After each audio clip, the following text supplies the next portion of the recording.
He carefully placed the precision instrument on the corpse's head and attached a slender neural probe. Gently lifting the eyelid, the probe pierced directly into the depths of the brain through the tear duct. The soldier's memories gradually flowed into the hard drive like data streams. The scientist's ultimate goal was to completely transfer the consciousness of the dead into a robot, achieving another form of immortality. He focused intently on operating the complex program before him as the robot's brain slowly began to glow. However, the resurrected robot quickly descended into madness. Who am I? Sergeant. Who am I? Unable to accept this cold mechanical body, it struggled in agony.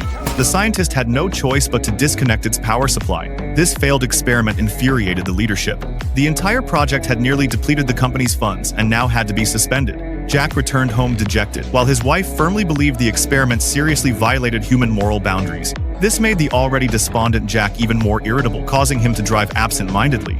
As a result, a tragic car accident occurred on his way home. His wife and children all perished in the crash. Faced with this sudden, devastating blow, Jack was consumed by grief.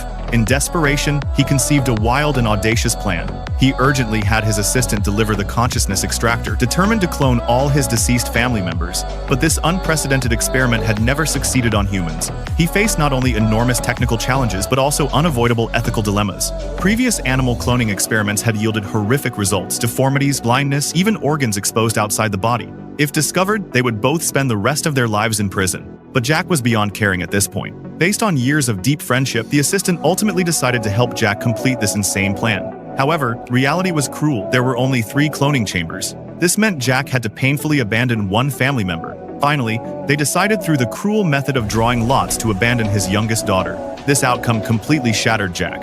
During the lengthy process of creating the clones, the assistant suddenly thought of a grave problem.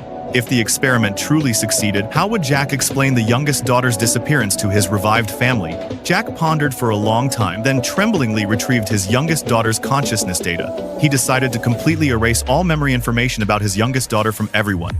This cold-blooded action made the assistant even more panicked. We are going straight to hell.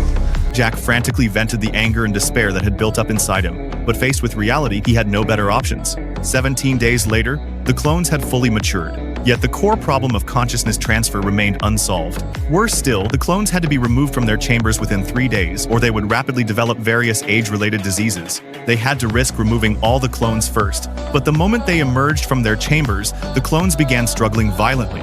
Jack quickly administered a powerful sedative injection.